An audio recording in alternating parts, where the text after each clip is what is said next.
Okay, here we are.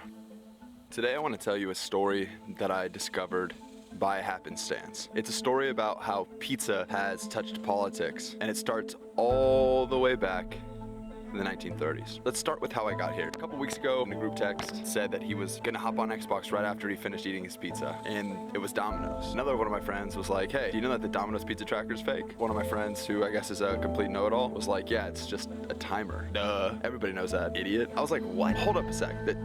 The Domino's pizza tracker is fake? I had never heard that. And the more I thought about it, the more I'm like, that makes sense. So I Googled it. I came across a few links. What I discovered was the story of the founder of Domino's, Tom Monaghan. And that really is the story that I want to tell you today. You might hate him, you might love him. Either way, he's had a ridiculously interesting life. I want to share that, and I want to share the elbows that he's rubbed along the way and what that means for us, the country. It's a pretty interesting story about money, power, politics, religion, and pizza.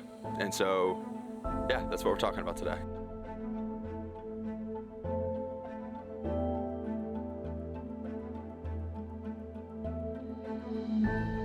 We're back, and we have Lady. Lady, say hi.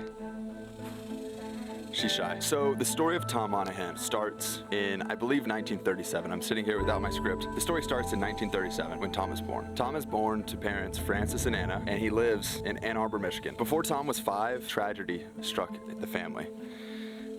Tom's father, who suffered from ulcers, died Christmas Eve when he was 4. His mom was only making $27 a week and decided to make the tough choice to put her kids into foster care. And when that didn't work out, she put the kids into an orphanage. And when I say kids, I'm talking about Tom and his younger brother, James. And so Tom and James are in the orphanage. The orphanage is run by Polish nuns, very strict. They had to pray every morning, they had to pray every evening, they had to do their chores, and during the day they went to a Catholic school with normal kids who had normal parents back home, which was tough. And the only thing that made it okay for the boys was this one nun, Sister Mary Berarda. Mary Berarda was kind, she was loving, and she really made the boys believe in God. Also in his years in the orphanage, Tom decided that he wanted to be an architect, a ball player, or a priest. And so Tom and James spent 6 years there in the orphanage, till one day their mom Anna, who was now a nurse, was able to pick them up. An amazing day for Tom and James. They were super excited, super happy, you know, mom's finally picking us back up. But Tom being 12, his mom having not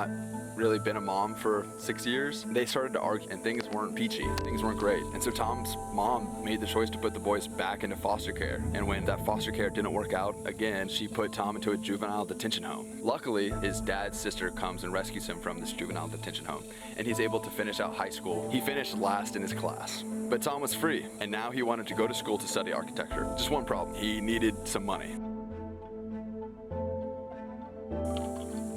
So Tom, needing money, went around Ann Arbor trying to figure out where he could save up enough to go to school. And Tom happens upon a recruiting station for what he thought was the U.S. Army. He talked to the recruiter and he enlisted. And it wasn't until after that, talking to another enlistee, that he learned he accidentally enlisted to the U.S. Marines. Tom had an uneventful tour. He came back to Michigan when he was 22 and he had some savings, finally had a little bit of money. Fortunately for Tom, he lost all of his savings in an oil well scheme. Now, I haven't looked too deep into this oil well scheme that he lost the money in, but kind of hilarious because it reminded me of crypto. It's like the 50s version of crypto. It's like, oh, sorry, sorry mom, I lost all my money in an oil well scheme. Like, can I come live with you? That would be me in 1950, I guess. And so Tom lost all of his money. Back in Michigan, he's 22 and he's penniless. Fortunately, his brother James was still there. He was now a postman, and on one of his routes discovered this guy in Ypsilanti, Michigan wanted to sell his pizzeria for cheap. James was able to get a loan from the local credit union, and together the boys bought the pizzeria for $900. The pizzeria was called Domino's. Not too long after, James decides he no longer wants to be in the pizza business. He wants to go back to being a postman, and he trades his half of the company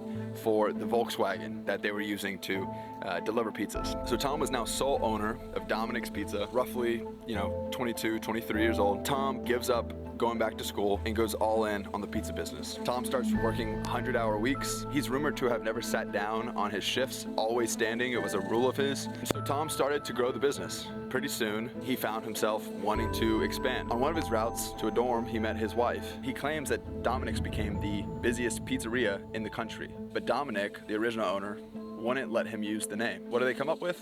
Well, he and an employee, who I believe is named Jim Kennedy, came up with the name Domino's, and the rest is history. Tom was officially a pizza man.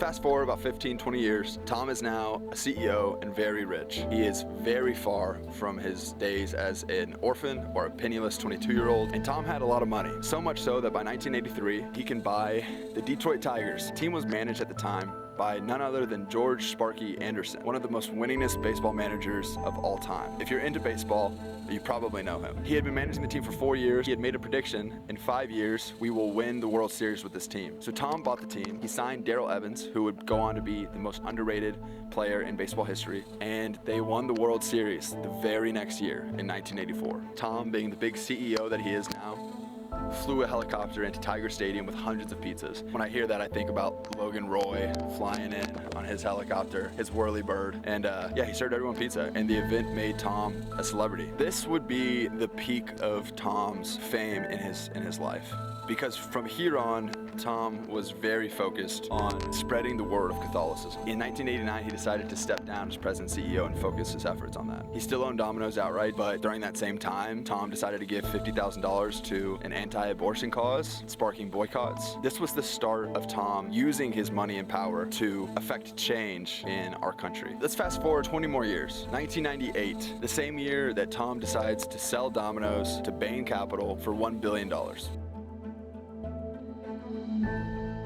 So here's where the history of Domino's and Tom diverge a bit. What he does after this is what I find the most impactful to our time here in 2023, where Roe v. Wade has been overturned. It's hard to imagine that Tom's efforts had nothing to do with that. That same year, Tom put $250 million into a foundation with the idea that he's going to start an elite Catholic university to rival Notre Dame. So Tom decided to start a Catholic law school, and he needed a dean. And who does he choose? He chooses a man by the name of Richard Dobransky. If you've never heard of Richard Dobransky, doesn't matter. The most important thing about him for this story is that he was good friends with Antonin Scalia, the Supreme Court Justice. And so they're talking over lunch, and they're deciding who should be the first professor hire.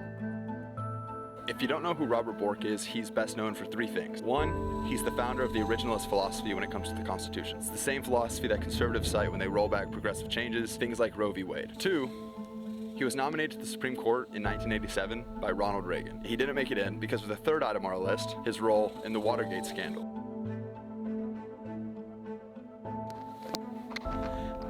All right, we're back inside. So Tom Monaghan went from being penniless orphan to a billionaire of a pizza empire to owning his own school of law and his own community in Naples, Florida. But let's go back to 1998 when Tom sold his business to Bain Capital. Who is Bain Capital? That's a great question. Bain Capital is a private equity company co-founded by Mitt Romney. Their owners or investors in AMC, Artisan, Aspen Group, Apex Tool Group, Brookstone, Burger King, Burlington Coat Factory, Canada Goose, Domino's Pizza, DoubleClick, Dunkin' Donuts, D&M Guitar Center, Hospital Corporation of America, iHeartMedia, ITP Aero, KB Toys, Sealy, Sports Authority, Staples, Toys R Us, Virgin Australia, Warner Music Group, Finger Hut, Athena Health, The Weather Channel, Varsity Brands, and Apple Leisure Group.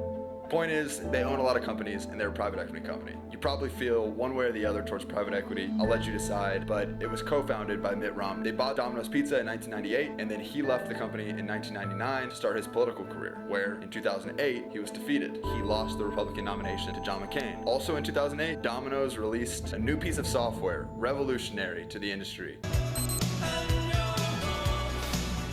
It's Domino's. I have to go.